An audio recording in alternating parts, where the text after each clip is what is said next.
These things, Marxism and feminism, emerged out of the contradictions of the bourgeois revolutions, what's called the bourgeois revolutions in the 19th century.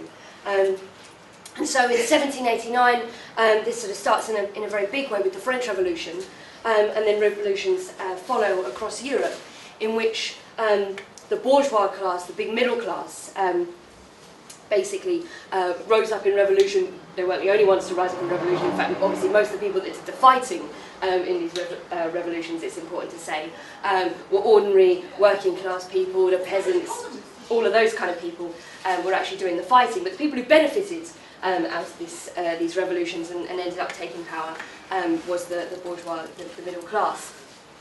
But the rhetoric and the language around these revolutions was that of the promise of equality.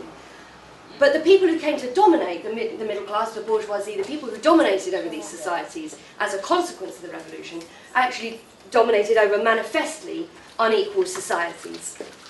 And there were all these claims that in the wake of these revolutions, that things would be done differently, that now your position in society would no longer have to be determined by the family that you were born into, which would always have predetermined where you were going to be, that actually you could rise to any station in life based on your individual talent or the individual hard work that you invested in life. And obviously what was discovered was that this was an illusion, and that working class people who did all the work in society actually had no more chance of escaping that station in life. They were still subjected to a life of complete poverty, despite the rhetoric and the reason that people claimed they were fighting these revolutions and taking power. Women as well found themselves, after these revolutions that talked about equality, completely excluded as citizens. Very often they weren't entitled to the right to vote, excluded from the professions and all of these things. So Marxism and feminism, this is where both these things come from. And to understand why capitalist society and what followed in the wake of the bourgeois revolutions didn't result in this kind of landed society of equality that people were promised, we have to look at how exploitation and oppression work under capitalism. And I think here it's quite important to define some terms, which I'm going to do very crudely on the board by drawing a diagram. But hopefully this will kind of help the discussion.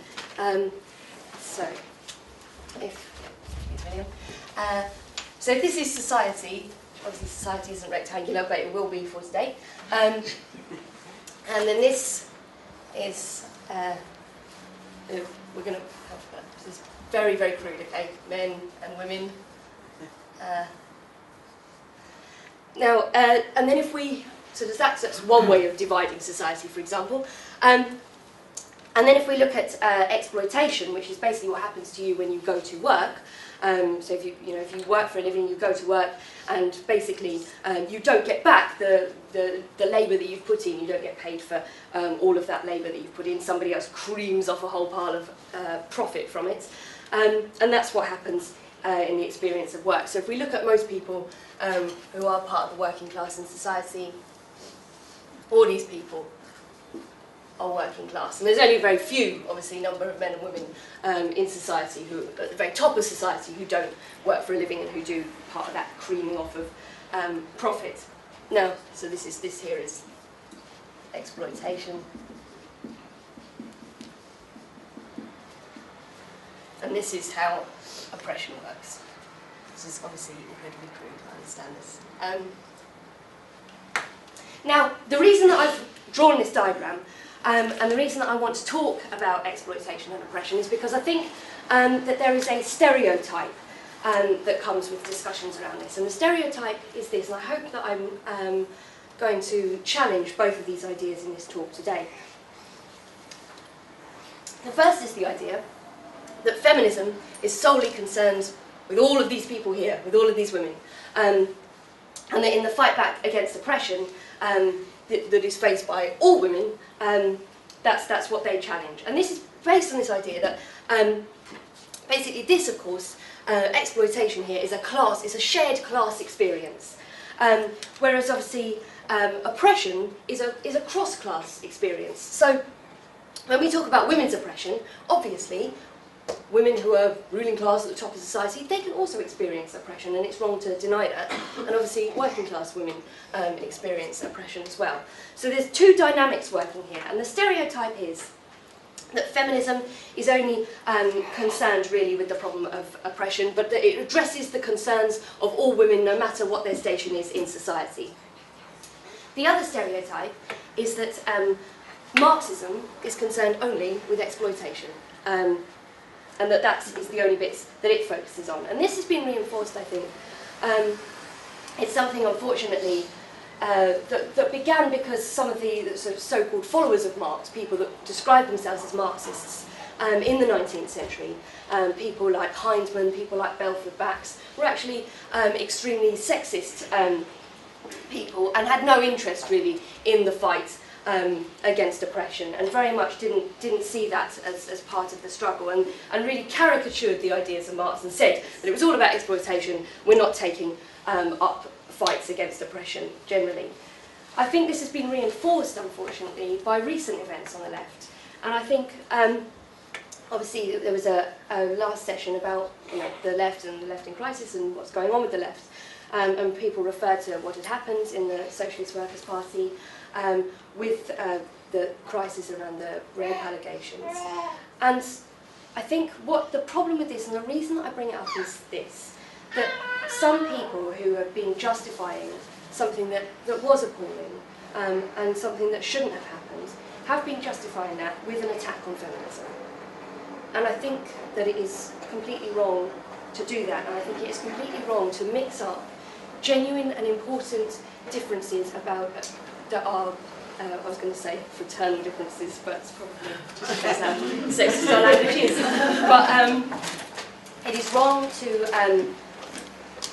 try and use Marxism and say that Marxism is an attack on feminism. And I think, especially at this time, and I think it is wrong to mix these things up, to mix up what are genuine differences about the way to fight oppression, a genuine part of the debate, with an attack on feminism completely, because obviously feminism is attacked very broadly in society. Because most people understand feminism. I'm going to talk about a very specific and theoretical talk about feminism, but most people's understanding of feminism, it is the demand for women to have equal rights with men. And that obviously is a brilliant thing, but that is also the reason that it's under attack from the media, from the politicians. They don't like that, and I think the two things have become mixed up, and I think that it's so what I'm not going to do in this talk is do a massive attack on feminism. I'm going to talk about some of the differences that I think are important and are important in our way forward in talking about how to fight oppression. Now,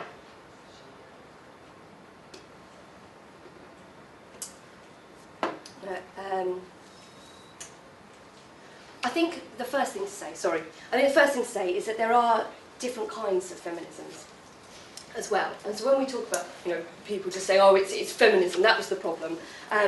This isn't true, and we do need to look at different kinds of feminisms and how we approach this, because I think there is the feminism of a new generation of women, basically, who are turning towards these ideas. And these are new, young, radical women on our campuses who identify themselves as feminists. And the reason that they do that is they hate the whole lad culture that is constantly imposed on them. They hate the way that they're expected to behave, the way that this is constantly forced down their throats all the time. And of course they're starting to define themselves as... Quite strange, but of course they're going to identify themselves as feminists, and I think that these are people, of course, that we want to be working with, in a dialogue with, standing absolutely on the side of and resisting the attacks that they're experiencing and the people that are attacking feminism. Of course, there's other different kinds of feminisms as well. There's socialist feminism, which emerged out of working class struggle and included a critique of capitalism in its understanding of what feminism was. And I think that it's important that we stand in solidarity with women, of course, but with people who identify themselves as feminists, with these new radical women, with the socialist feminists. We can debate about patriarchy, you know, we can debate about whether men are the reason for women's oppression, but I don't think this is the central issue, and I think the thing is that we are united by more than actually divides us. But of course there is a feminism, or something that's called feminism, that I think is important to criticise very, very strongly. And that is those who want to exclude all questions that they count as questions of class from the debate about how to fight oppression. And they do this by saying these issues are divisive, and we must only look at questions that affect all women. And just to give you one example of this, Rosie referred to the fact that I've been coordinating the Emily Davison campaign, and there was a very interesting, there's very different, obviously there's lots of women's groups and things doing different things around the Emily Davison campaign. And we held big rallies with women speakers from the labour movement, from the trade union movement, from the socialist movement, from the anti-war movement. Those are the kind of people that we wanted to get in the room and have a debate about the struggle for women's liberation today. But there is going to be a meeting in, I think it's Westminster Central Hall, next week about Emily Davison, also called by people calling themselves feminists, at which Theresa May is going to be speaking, our Home Secretary. Now, obviously not organised by me. Now, she, I presume, is going to say that she's in favour of all women shortlists in the Tory party, and that therefore this is feminism. And I think this is the kind of feminism that we have absolutely nothing in common with. And I think, crucially, if you leave out questions of class, actually what you're doing is excluding the concerns and the life experiences of these people here, because if oppression is awful, and if exploitation is awful, the worst place to be is here.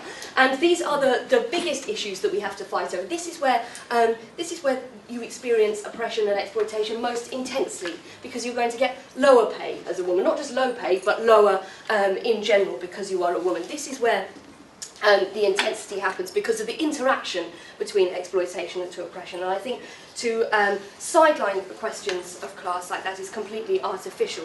And in fact, that kind of feminism does not represent all women. In fact, it excludes most women from the feminist movement. So I want to make it clear there are different kinds of feminism here, and that they don't represent all women.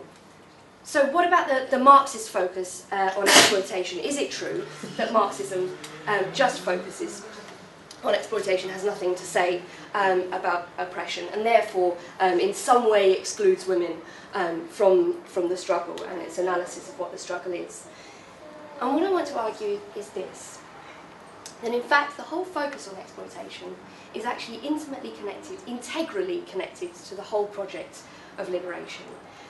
And something that is very often not talked about, but Karl Marx had a lifelong concern with the position of women in society. And I think it's important to go back and look at these ideas in the original, not the people that have interpreted the ideas, not the Heinemans and the Belford-Baxes that claim to be Marxists. I think it's important to look at what Marx actually said about these questions.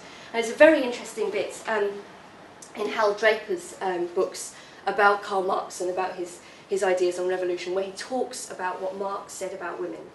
And he shows that really, right from his becoming a socialist, when the time when Marx was becoming a socialist in the 1840s, he was thinking about women's position in society.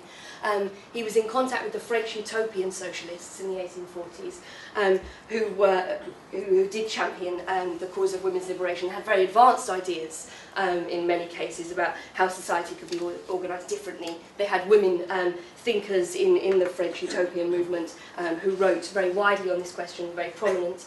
And they also had male utopian socialists who also took very seriously new ideas about how you could organise society to achieve liberation for women.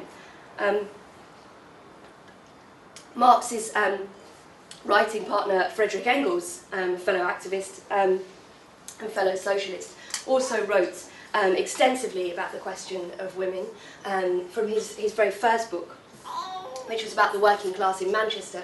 He looked at the way that women were being used to undercut the wages of men, and how this divided families and made them feel totally alienated, and said, well, if it's wrong, if men feel that it's wrong that they're being displaced in the workplace and that there's an inequality at home, it's surely wrong the other way around as well, and took those ideas very seriously indeed. And at the end of Marx's life, he conducted a huge amount of research into the origin of the family and where women's oppression came from, which was later written up by Frederick Angle in his book. And the important thing about the research that he was doing and the ideas that he was developing about this was not that he got absolutely everything right, but he located women's oppression in the creation of a class-divided society which was dominated by private property. And the important thing about this is that he therefore saw women's oppression as rooted in material reality and not in human nature, not in something inherent in men that made them oppress women, but in the way that society was structured and divided. And you know, this is an important argument because it comes up a lot, and it does come up in a lot of feminisms with talk about patriarchy theory and things like this. And I think if it was male human nature, or the way that men are hardwired, I think why would the most prominent and most powerful people in our society have to put so much effort day in, day out? You know, it's not otherwise they wouldn't have to really bother with all the sexism with the Sun. And the Sun comes out every day. It literally does come out every day now in Britain because they're doing the Sun on Sunday. There's sexism and racism is forced at us constantly. There's a huge amount of effort to implant these ideas in our heads. If it just happened naturally, I don't think they'd really waste all the effort. And also, I think when you look at the history of the struggles against oppression, particularly the struggles against women's oppression, what you see is that women's struggles have always emerged, drawing strengths from the other wider struggles happening at the same time. So the women's suffrage movement, the first women's suffrage movement in the 1840s, both in this country and in the United States, emerged taking strength from the movement against slavery and the abolitionist movement. Later on, the kind of suffragette movement led by people like Sylvia Pankhurst took inspiration and strength from movements, a huge working class strike wave that swept the country, what was called the Great Unrest, 4 years, when people were going out on strike in huge numbers, people who'd never been on strike in their lives, walking out, forming the first unions they'd ever been involved in, all of these kind of things. When you look at the 1960s, you see even the term women's liberation was actually taken from the anti-colonialist movement.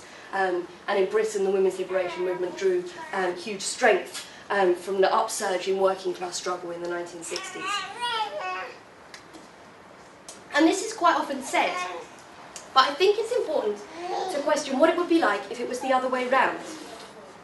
What if it was that when you had these big movements, when let's say lots of working class men moved into action and started to challenge their position in society, if what followed from that upsurge in those social struggles was that there was an increase in domestic violence, or that women's struggles were suddenly found themselves more belittled, more marginalised, actually the opposite from the historical process I've just described, if that happened, then I think we could say that there is some credence to the idea that men are hardwired to oppress women. Because if it was the case that when working class men start to get a little bit of power to challenge their position in society, if it was the case that getting that power then meant that they then started to oppress women even more, it would surely mean that this was something that was inherent in male human nature. But I think actually what I've just described is that the absolute opposite is true. And so when working class men and working class people in general start to challenge their position in society and start to take control of their lives, that is when they start to challenge the reactionary ideas that there has been so much effort in making us believe all of our lives. When I first sort of became involved in socialist politics and I went to meetings on women's liberation, very often, and people would talk about the miners' strike in the 1980s, and people would talk about how the miners' strike got rid of page 3 in their miners' newspaper in the course of the strike, that they led the Gay Pride March a year after their struggle as a thank you and in solidarity with the gay community that had shown them support in their own struggle. And you know, I heard those examples, but the important point about those examples was, and why they were said so much, is that in fact it shows that when people come into struggle, they start to see that the reactionary ideas actually keep us divided and obstruct our struggles. And so this shows that really this isn't something that just inherently happens in society, the effort that's put into dividing us is actually because it materially benefits the people at the very top of society. Because the problem is, if you're going to exploit all of these people, like surely there's more of these people than there are those people, they're not going to like it. And so very simply, these divisions on oppressive lines are the things that oil the wheels of the process of exploitation. These things are integrally linked. They need oppression. They need to constantly tell us that it's the immigrant down the road that's the reason that you don't have the council house. They need to tell us these things, because otherwise we might start looking upwards and challenge them. So these things are integrally linked materially. And also that means when you think about the fight back, these things have to be linked, and that we have to link these struggles. And this really is why Marx focused on exploitation. It wasn't because he preferred workers, didn't want to talk about oppression. As we've seen, he talked quite a lot about oppression. But Marx's reason for focusing on exploitation was because of its position in production in society. And he saw, and if the people that did all the work stopped working, if they started to challenge those ideas, withdrew their labour, they could be the most powerful people in society. Indeed, workers are the most powerful people in society who keep everything running, and it's when you realise that, when we realise just how powerful we are, and if we unite together how powerful we can be, that we can start to change things. And the way that he described that process I'm talking about now, I'm talking about working class revolution, and the way that he described this, and thought that this was so important, is he described the working class, the people that were exploited in society, that go out to work every day. He saw them as a class with what he said were radical chains. And this was the idea that really, unlike the bourgeois revolutions that I started off by talking about at the beginning, where the people who conducted the revolution, or not conducted, but the people who benefited from the revolution, actually had private interests. You know, they were the people that owned industry, and they wanted a few more rights for themselves. They wanted the right for big business and profits to rule the world, rather than, you know, feudalism and the knights and all these kind of people, and the society of orders. They wanted the right for capitalism to be released, and they then be in charge of this society. So these people had private interests. But what Marx said about the working class is they don't have these private businesses that they actually secretly wanted to build up.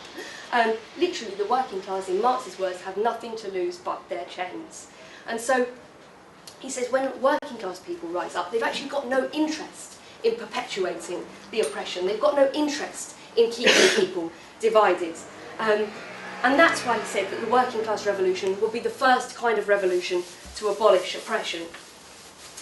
And therefore, for Marx, the focus on exploitation was about where the motive for change was going to come from. But the absolute aim, which was exploitation, but the aim that Marx was looking at was to rid the world of oppression. That's what it was about, and this is not somebody, you know, who had nothing to say about oppression. The two, in fact, are integrally linked. And in fact, Marx quoted a French socialist called Fourier, who had a lot of dodgy ideas about quite a lot of things, but he got this one right. And he quoted him on this. And Fourier said, "The degree of emancipation of woman is the natural measure of general emancipation."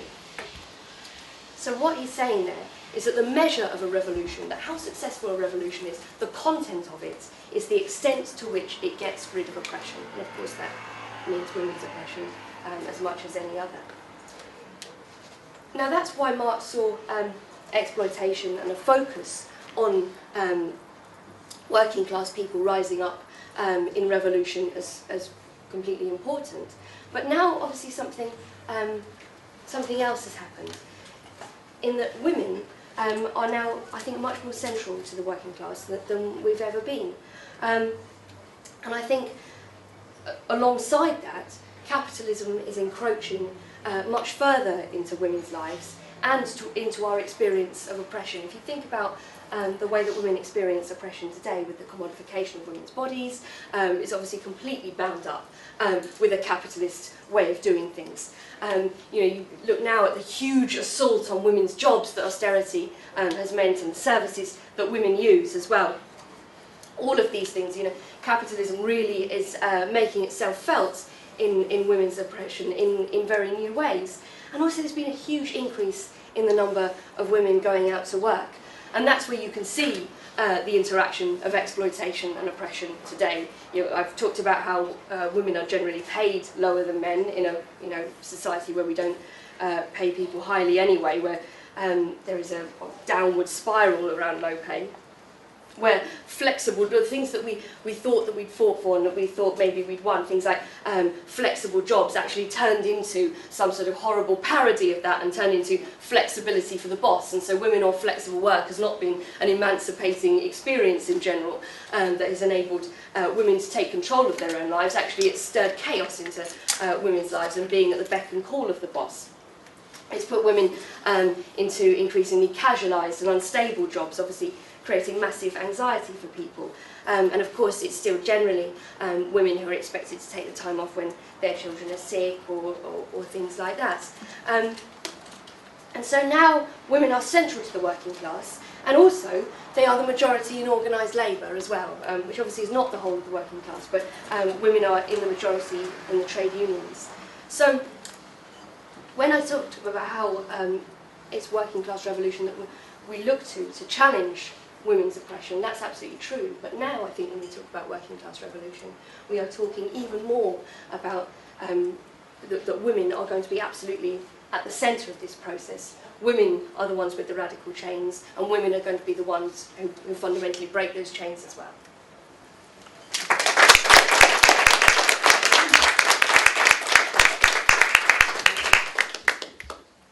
Thanks very much for that, Kate. We're now going to take questions or comments. Try and keep them as brief as possible. I will give you a little wave if I think you're going on too long.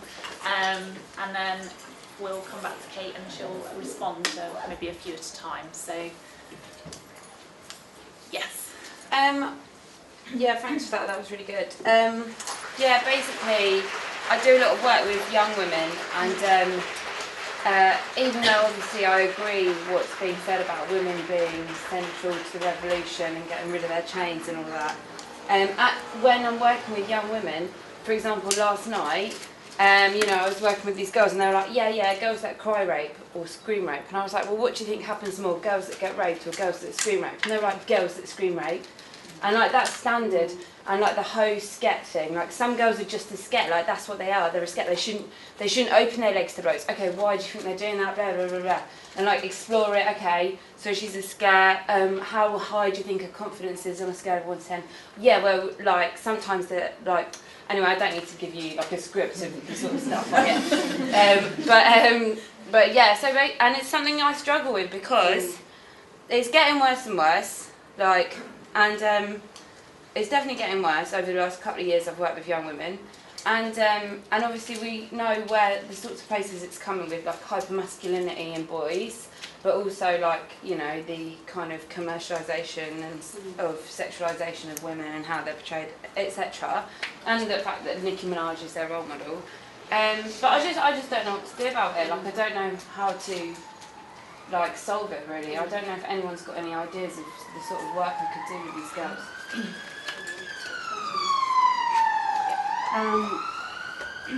Yeah, I just, when you talked about that the only thing that, if revolution happened, the only thing that workers stand to lose is their chains.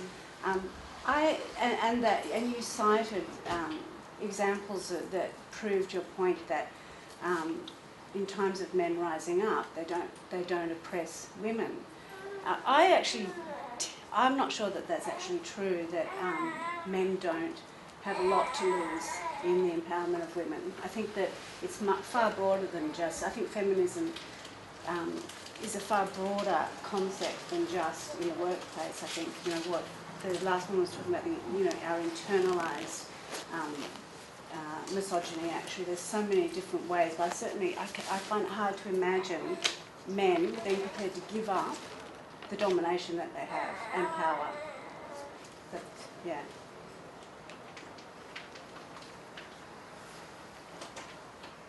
Anyone else? I just wanted to recount a little experience that I think might be relevant. I come from a family where all boys, okay, and I went to boarding school, and I came back from boarding school after I got to my first term. I noticed that my younger brother threw a ball like a girl. And I thought, hold on, he's not a girl, but he throws a ball like a girl. Therefore, the reason girls throw balls like that has nothing to do with being girls. It's to do with how much experience he's had at throwing a ball compared with boys, other boys, and with girls, actually. And that was the point when I realised that there was basically nothing different between men and women except the way that they have learned to be. They have been taught to be. But, well, you know, just as boys are taught to throw balls and girls tend not to be to the same extent, so everything else about their lives is dictated by the way that they're taught to be. And I mean, you're talking about 11 years old, and I suddenly realised that what is seen, what Kate was saying about the perception of the difference between men and women was actually completely bogus. And it took just one experience to completely change the way that I saw a sex that otherwise I had no experience of sort of within the family, but only experienced by observation outside. Yeah. The point is that yes, the attitudes of men are attitudes which are created, they're not natural attitudes. They're a product of the way that we are trained to be. And when we get the opportunity to realise those are wrong, then it changes. It changes. Thank you. I wanted to come back on what you were saying about the young women and the sort of prevalent idea. And I think it fits with the name of the festival, really. Very dangerous times, because it's not static. You know, Marxism and feminism isn't a static idea, and the oppression that young women face today is probably the nature of it, the way it manifests itself, is very different to perhaps what I would have experienced 40 years ago.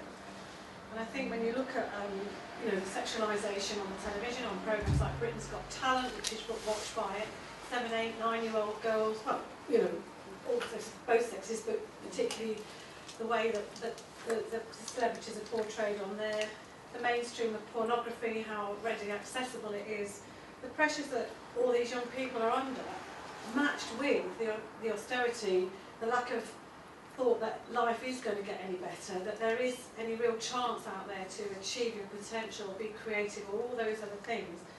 And I think that, I don't know, because I don't work with young women, and I'm no expert on this, but it seems to me that this is being expressed with all these confused ideas about what rape might be, what having sex but feeling uncomfortable about having sex might be, being pressurised into it and then thinking afterwards. I mean, you know, perhaps that wasn't a good thing, so was that rape? What is rape? You know, how does that get discussed when it's not in the stereotypical crime watch scenario of being jumped on, you know, from behind a hedge or something, which we know is very, very rare in rape cases.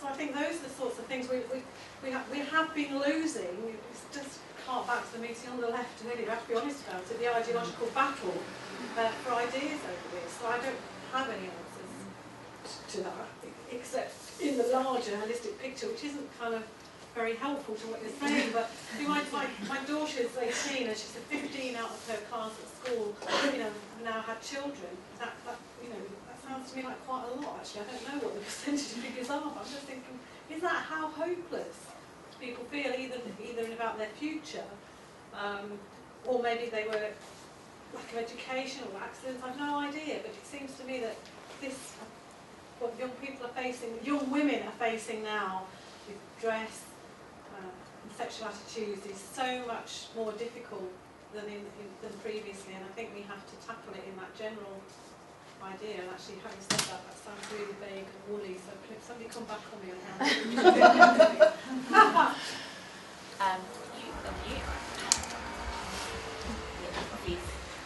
yeah, I wanted to say something. I mean, hopefully it's sort of a bit of a positive answer about what we do in the face of all this, because I think you're right, and you're right, it's absolutely true that these things are kind of scary and in lots of ways getting worse, like some of the like really brutal sexism that you see kind of becoming much more mainstream and accepted, and you know, statistics about rape and so on, and the internalization that people have. But at the same time, I think like you can look around and see some new signs of people trying to grapple with these things and struggle against them. Like, I mean, you know, we've seen mass demonstrations against rape in India after the woman got raped on the bus, and like protests against like really horrific cases in the States, and all that kind of stuff. The slut walks, that kind of thing. I mean, I'm not suggesting that this is a new mass women's movement, but there's signs, and there's lots of people trying to sort of grapple with those ideas, and like really consciously rejecting in a lot of cases the kind of liberal, middle class, white kind of sisterhood ideas, which says that there's, you know, these academic, educated women who speak on behalf of all women, coming up with ideas like intersectionality. There's a brilliant rant, which there's lots of feminist blogging and sort of arguing in this kind of in that kind of forum.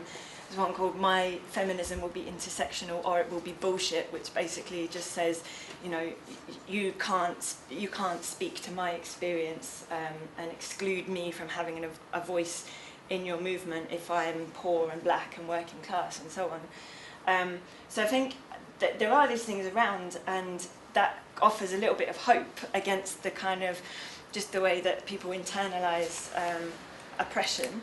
And so the question then becomes for us, if we're Marxists or if we're revolutionaries, what you do about that and how you engage with that. And I think it's absolutely, I think it's really, really inspiring, these movements and these feminists, and we ought to be right in there. We ought to be in those campaigns, not just arguing and debating, but yes, arguing and debating and trying to win revolutionary ideas to say, you know, we don't just want an end to oppression, we want an end to exploitation and the whole system that holds it up. But at the same time, so not just arguing, but also doing. So, you know, getting stuck into these campaigns and fighting alongside people, and actually, you know, trying to prove in practice that that revolutionary ideas can add something to the fight against oppression. I was just building on your point. When at my university we're trying to develop a FemSoc, and so one of the first things we did was Who Needs Feminism campaign, and got everyone to write down why they feel they need feminism. And yeah, we do have a lot of things like people write about rape culture, how like they're touched up in clubs, things like that, about if they're wearing a short skirt they don't deserve to be raped, or no one deserves to be raped. But one of the things that I've noticed since we've started like trying to push this group through is the amount of like girls who come under like so much attack for expressing their opinions. When we first did our like Facebook event for Who Needs Feminism, people said like came on the group, and we first made it a public event, which we had to stop because like these boys were coming on being like, you like expect us to pay for dates and like hold the door for us, and it really like scares girls off. And like one of the most interesting things is when we did that, some of the boys were more like you know, passionate about it than the girls are. I think some of the girls were really scared off by it because they have a choice between looking as a feminist and being killjoy and, you know, just being, you know, evil almost, and being a fun-loving girl. And I think there's a divide, like, there are more feminist groups in universities, I know that, but there is a massive divide between, like, people who see what's wrong with it and young people who are still buying into this culture. Like, recently our feminist group were trying to make everyone report these, I'm not sure if you saw, rate your shag sites and sluts in different towns, so you could go online and if you saw a slut in your town, you can report it so people can go and find the slut. And so we were doing that. But what's really shocking is the amount of like girls who also like these sites and who will report other girls who they think are sluts, and you know, so we sometimes feel we're fighting not just like against men, just against other women as well. Yeah, I think that's the thing, is that all of it like I absolutely agree with Kate's kind of the way she's put it about exploitation and oppression, but obviously the way things appear is a lot more complicated than that. So people look at, you know, the world and say, for example, the ruling class doesn't appear to be half women, even if, you know, because it isn't, you know, most rulers are men and so on. And I think the thing about how we internalise oppression is really important as well, and a lot comes into the role of the family in society and the way it plays that role of obviously socialising us and educating us and feeding and clothing and housing and all of that. But it plays a role that's really important for capitalism, the system at the moment, in terms of getting people back to work the next day. But it also means that it's not like a capitalist who teaches you to be oppressed as a woman. It's probably your mum who most shapes you as a girl to how to behave and how to dress and all of that, or it's, you know, all kinds of other pressures around, you know, with schools and the media and so on. You know, it's so much more complicated. And I think the job of Marxists is not about attacking people, like, you know, about saying you shouldn't think this or you shouldn't think that. It's about saying how can we look under the surface of how things appear and actually get to the root of what the problem is. And I think, I know at the National Union of Teachers conference recently, a couple of months ago, there was a whole session where they were discussing sex education in schools and, you know, how little knowledge or little confidence young people really have about talking about sex just in general, let alone even the question of rape and all of that as well.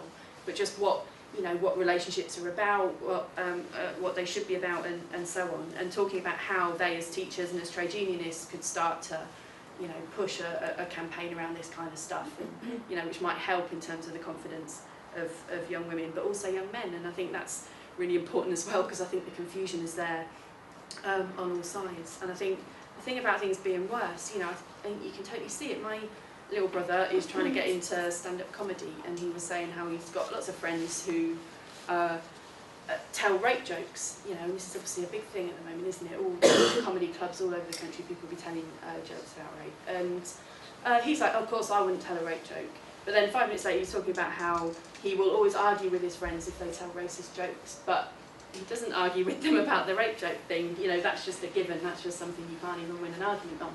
And I think you can see how there's like these issues have kind of got worse and stuff. And so I think the key thing is to have a combination of trying to say, look, it's not as straightforward as, you know, men are the problem or whatever. It's that we have to get under the surface of how things appear to be, but we have to do that through concrete campaigns, and I think that does mean organising, you know, in all the new campaigns that are coming up, but also instigating stuff in the unions and all of that as well. Thank you. Yeah, what you're saying about young women, I mean, it seems to be a lot about that, and I completely agree. And what you were saying about, like, you know, you don't want to be a killjoy, like at uni and stuff. And I think it's one of the most dangerous things about how things are at the moment is they make it a joke, and then if you argue against it, you know, it's really difficult. They're like, I'm only joking, you know. It's sort of, you know, it's something it's not concrete enough to argue against when they won't, you know, come up and say it seriously. And I think, I mean, I don't work with young people most of the time, but I do a sort of mentoring thing once a week. I work one-on-one with a girl. And, you know, we do some stuff about, you know, like the media and self-image and stuff like that.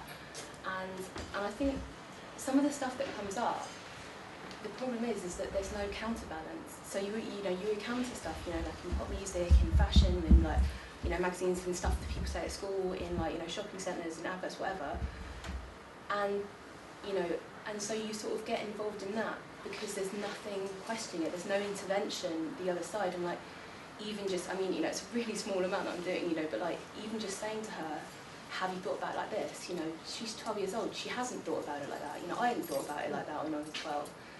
And I think that's why, you know, these like campaigns are so important, because you just need someone to be there and say, but what about this? And as campaigns grow, and like you were saying with Feminism and stuff, if you can make it, you know, a friendly, social, vibrant place to be part of, you don't feel like you're on your own so much, you know, and it's hard, you know, it's hard standing against the tide of stuff against you, and it takes fortifying yourself over time with responses and, you know, with knowing that people feel the same way.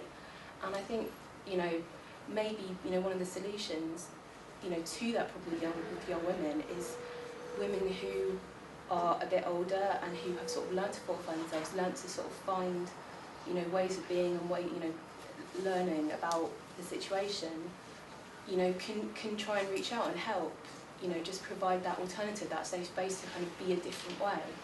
So I mean, that's again really vague, but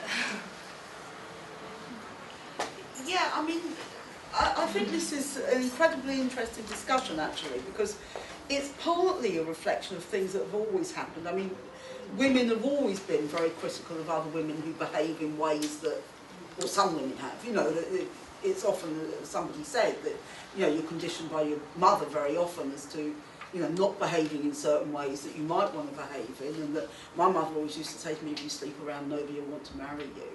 And I said, well, why would I want to marry them? But, that was in the 60s, and it was a very kind of, you know, that was a thing where people still did think that girls, most of what they would do would be to get married, and going to university was unusual for most girls, certainly from working class backgrounds and so on. And, you know, so there's always been this kind of policing of sexuality and behaviour and so on, obviously by society generally, but including by some women who disapprove of it. But I think what's got much worse is that society now is so much more sexualised, in the sense that, and this is a lot to do with social media. I'm not blaming social media, in general it's a good thing, but in terms of sort of propagating sexist images and the whole question that people are now talking about pornography, which certainly has made me think a bit more differently about pornography to how I would have done 30 or 40 years ago, when I certainly didn't agree with the Catherine McKinnons and those people that it should be banned, and I still don't think it should be banned, but I do think that clearly it's now such a big issue that you do have to deal with it perhaps in a different way from when people just went to what we used to call dirty Max cinemas and things, you know, and so I think there's all these questions, and it is true that girls are under incredible pressure with these things. Sexually, I mean, the whole question of eating disorders, the whole question of plastic surgery, which I find, having had plastic surgery for medical reasons, you know, you find it absolutely incomprehensible that somebody would do it to change the shape of their nose or something. But obviously it's a very big industry, and that people are and even men now are more defining themselves by how they look in a way that they maybe didn't do 40 or 50 years ago. So I think these are very big questions that we need to deal with. I think part of it is developing, you know, the people have talked about campaigns, and that's the crucial thing, I think, that you get a collective response to whatever these things are, is to try and build them collectively, although that isn't always possible. And if it isn't possible, then I think there's also a very important role for people who are in any kind of position of influencing, as you are with your job and so on, that, you know, that you begin to present an alternative of what women can do, whatever it is. I mean, Kate was involved in the Emily Wilding-Davison thing, not the most important campaign in the world, but it shows, sorry, but what I mean is it shows women who are different from just women who kind of sat at home and did the housework. You know, it showed that women did play a political role and they can do it again. And I think doing that through trade unions, through colleges, through all these different things is crucially important. And just one point now, I think that a great deal of this is to do with class as well, the point that Kate's made in the whole speech, because by and large you are talking about working class girls who have the worst of, you know, some of the worst things that go on and some of the worst attitudes, and certainly things like teenage pregnancies. There is a direct correlation. Teenage pregnancies are very high in Britain compared to most of Europe, compared to most developed countries. And there's a very high correlation between poor areas and teenage pregnancies. Now, teenage pregnancy isn't the same as sex, but obviously there must be a connection. So you know, but if you look at where it is, in London it's the poorest boroughs, it's, you know, Southwark and Hackney and Hamlets and these sorts of places. And in the north, it's places like Middlesbrough and you know, poor working class areas where kids don't have hope and don't have a future, and where they kind of, where these things are most sharply expressed. So I think we have to bring all this into the package as well. No, oh, sorry. We've got this lady first. Oh, I was going to say that one thing that we've been doing in the town near which I'm currently living is that I'm on the Trades Council of the town, and we established a series of talks 2 years ago. Kate and Lindsay were both very kind enough to come up and speak. We didn't know what it was going to be like. We wanted to feel that we could combat some of the dreadful sexism we'd heard, locally. And in fact, Lindsay did our first talk, and we had quite a, no, Kate did, you did, a very, very strange lot of people, because I think some of the women who'd come along thought it was going to be a history lecture. Because at the place where we had it, they'd had some history lectures, and they thought, oh, this is local history, we'll come along again. And they were going, all this stuff about trade unions, I don't know about this. Anyway, we never saw those women again. And over the last year, we've built up an enormous, well, I mean, not enormous, but I mean, you know, considerable sort of group of people that come regularly. They want now to start, they're talking about starting a women's group out of the women that have been coming to this talk, these talks. And they've been discussing all sorts of things to do with women's issues at the talks. And quite a lot of men have come along too. And also, we've learnt a lot, really. We've had talks about historical figures. We've had talks last week, last month, the person that came was involved in campaigns. If you want to know oppression, exploitation, think if you're an African asylum seeker and you land in this country fleeing from rape and torture, and you get put in a prison where you're raped and tortured again. That's what she was talking about. Thank you. So we've got last two here, then here, please. Yeah, thank you very much. Very interesting discussion, and it's really interesting to hear all the insights from everyone, and particularly the personal stories I found from people working with young women. I'm sorry if I missed some of the talks. I hope I'm not going over anything that's been said. But something it was mentioned, something about like us being not just against men, but against some women, whatever. And I found that very interesting because for me, I'm no expert, but it would seem that, for me, one key thing in the women's struggle is the involvement of men, and I don't see it as being against men in any way at all. Against some men, against some women. But it saddens me very much that there are only a few men in this room. And I was at a talk on International Women's Day at my place of work, and there were so few men there, and I don't understand, because every man has a mother, you know, daughters, wives, you know, and men are mostly the people in power, and so if we can convince them, and if other men can convince other men, then for me that's really key. So, and I think that this idea of sort of like all women need to fight for this, and I don't think it's about gender in the actors. For me, it's not about gender. Everyone needs to. It's just a, you know, it just makes sense that, you know, liberating women can benefit everybody. So it's not just women's struggle, in my opinion, and that's something that I'm just kind of struggling with how to do that, because it's also been, I find it interesting what some people were saying about how like women find it hard to join feminist societies and that kind of thing. I agree, it seems like more okay for me to join certain movements, but the women's movement like kind of gets ridiculed a bit. Oh, bra burning, blah blah blah, whatever. Like you know, there's men who are quite lefty, but I'm quite surprised when you talk about feminism, they start to get a bit, and women as well.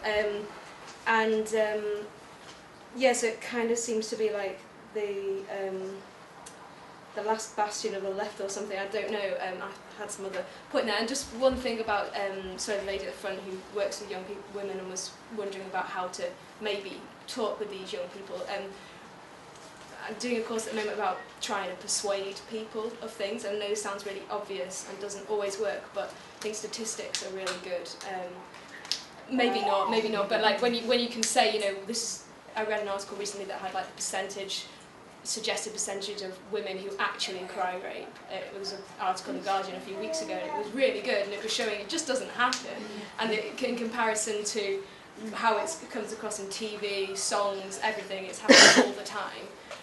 But in reality, it doesn't really happen. And there's one particular thing, if everyone wants to Google, I think it's called 31 Reasons to be a Feminist, and it's just full of stats. It's US based, I think, but it's food for thought. So can I just really quickly come back on that? Yeah, I do so much statistics work. It's like obviously when they're like, oh, but more cry rape, I'm like, well actually here are the statistics, and I explain why. And what I was talking about was the actual attitude of against the scat, against the hoe, these girls are hoes, these girls are skets, that's not me, I wouldn't do that. And like I really like the idea of campaigning, and like I get them to create like placards and collages and like awareness magazines about how they can teach other girls, because they're like, well, I wouldn't do that, I wouldn't stand for that. And I'm like, okay, let's try and teach girls, you know. So creating magazines and stuff, it's just something that I struggle with day in, day out, about the like, well, she's a sketch, she's a hoe, like that's like that, some girls are like that, all of this. And like it's the actual like attitude itself, which like no matter how many statistics I bring in, there just seems to be more and more girls. I guess the power of culture, music and theatre and all that is so much more powerful than anything. Yeah, and Nicki Minaj having fake arse and fake tits. Well, kudos to you for trying. Yeah, I mean, we've covered so much that really, really exciting discussion, but one thing that hasn't been talked about, and I think is really important, is the whole thing about consumerism, because you can see consumerism being targeted at younger and younger audiences. So we're talking about, you know, mentioned 7- and 8-year-old girls who are actually being sold things that are very sexualised and so on. And I agree that statistics and arguments are really useful, but often things that change you is the power of anger, and I wonder whether actually getting younger girls aware of how much they're being exploited. I mean, you know, that's the exploitation box, but exploitation is a lot about how we are being forced to consume by the culture. And if people can, you know, just try to make younger girls who are perhaps less conscious of this aware that they're being exploited. This is not their decision to buy those high heel shoes or whatever. It's something that's being forced on them. I wonder if that might, you know, it's obviously not going to get through to everyone, but something that they can kind of get angry, instead of getting angry with their parents, which I prefer that they they'll actually get angry with people who are selling them this stuff. Thanks. Kate, got 8 minutes. Thank you everybody for an amazing discussion. I thought that was really interesting.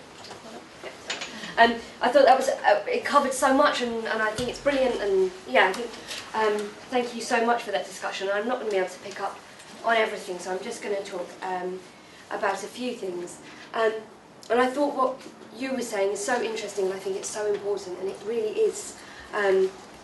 That is, you know, why it continues, and obviously because if only just a few people bought into these ideas, then we could get rid of them, and it's so difficult. But I think the thing is that you can't just change people's minds by arguing with them. Like, you can sometimes with some people, but you can't change everybody's mind just by constantly having the argument with them. But I think you're asking them the right questions, and it does sound like you sound like a really inspirational kind of person to, you know, it sounds like what you are doing is very inspirational when you are asking the right questions. And I think when we look at when do people change their ideas, what causes it, obviously loads of different things do. Sometimes it is having an argument with somebody, and sometimes it's more practical, more concrete things. Sometimes it's when you feel that you've been lied about, or that you've been misrepresented. So whether that's, you know, sometimes that's if people go on a demonstration for the first time and then they come home and they put on the television and they expect that it's going to be reported, and it's not reported, and they're like, but there was thousands of people there, and they start to question, like, or maybe they don't report demonstrations actually. Maybe the reporting of demonstrations is actually a bit unfair. Or if you've been spoken about in a way that you disliked, and, you know, if say one of those women was called the words and things that you were talking about, and being like, yeah, but I'm not like that. And sometimes it's just an injustice that happens to them, or about somebody that they know, that they've experienced for themselves sometimes, that can cause them to question those ideas. And I think that's where people like you then come in as well, because when they're looking to challenge what's happened to them, or what's happened to their friend and how it was unfair, they're going to know, because you've always been principled and standing up against it, you've always been the one that's been challenging those ideas. I think that's very much how individuals can make a difference. It's not always the one-to-one argument, but they know that those people, that person said that to me before, and they are up for challenging those ideas. So I think, you know, that sometimes when you see the contradictions, and it happens to people at different times, obviously, and in different ways, and it is difficult to throw off. And, you know, Marx said it was the muck of ages, and that's exactly what it's like. But something else I wanted to come back on as well is is what you said actually about, and I think it is an interesting question. Like, will men really give up their domination? And maybe I put it slightly crudely in my talk about when men have been involved in social movements that have started to change society. Obviously, I didn't mean that like overnight then they suddenly had no more sexist ideas. But I think there was much more of a space to challenge those ideas that they held previously. There were big changes that were made. And also, crucially, women's movements flowered in that time. So women got more confidence, actually, to speak for themselves and to challenge the reactionary ideas that people held. So I do think overall it has a positive effect. And I think this is important as well because I know there is an argument about male benefit, which I'll come to in a minute, but when you say men won't give up their domination and power, and obviously this is an ongoing discussion, you probably won't agree, but I don't think most men do feel powerful in their lives. I think there's a huge amount of difference between, obviously, the powerful people in society, the people that do have an interest in dividing us. We have just seen the most enormous scandals suddenly break about people who thought they were powerless, who thought they were untouchable, the people at the very top of society who have been involved in the most disgusting, the rings of paedophiles, the abuse of women. You see how these people, they don't just write headlines, they actually are integrally involved in the most direct way in the oppression of women. You think about people like Dominique Strauss-Kahn, this is absolutely how they behave, the most powerful people in society. But I'm not going to, I'm not saying that working class men don't beat up their wives or that they're not sexist, or that obviously is true, but I think those people, it's a slightly different problem.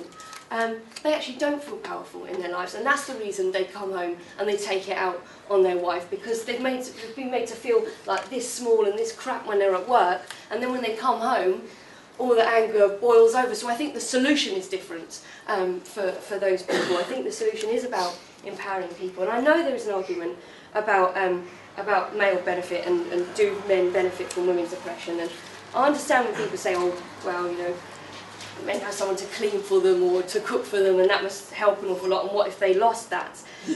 Now, the thing is this, and it is an important question, I think. When there was the fight against slavery, people said, oh, white people would never give up, being the superior race. But I think we have to challenge this, because obviously there were people, the white landowners, the people that owned the huge plantations that were making an absolute massive profit out of the exploitation, and the slavery of black people. But did most white people in those societies benefit from that? I don't think so. I think they were in a very different situation. Actually, they found that their wages were, in fact, I think it's true that in America, the wages of white people were much, much lower in areas where there was also slavery. And I think this idea that people have got so much to give up, I understand when people say, it must be great for men to have someone to clean for them and to cook for them. But I think we've got to start looking outside the box as well. I think, obviously cooking and cleaning and the way that society is organised at the moment is pretty miserable. And I think actually we have to think about different ways of doing the cooking and cleaning. Wouldn't it be brilliant if it wasn't all completely individualised labour, that literally in every single house somebody has to do the cooking every single night? I think, actually, we need to think about different ways of organising society that would be in the benefit of all, and not just small tweaks. So that's the kind of vision that I'm talking about. And I think if you like these ideas, and what we've been talking about throughout this festival, what I've been talking about today, and how people change and struggle. People change by taking part in things, by joining things, and organisations, movements, campaigns. Counterfire, which is the organisation I'm a member of, has been involved in putting on this festival today, has been doing a huge amount around fighting for women's liberation, as it has been doing fighting in all the other movements as well, against the war, against austerity. We were responsible for the Feminist Manifesto that was published in The Guardian and started a debate about where women's liberation should go today. Obviously, we were completely integral to the Emily Davison campaign, and I'm very proud of that. So if you're interested in the ideas, if you like that, if you think you want to join an organisation that can carry on fighting for these ideas, I would very much urge you to think about joining Counterfire, and you should do that. Come and speak to me on those.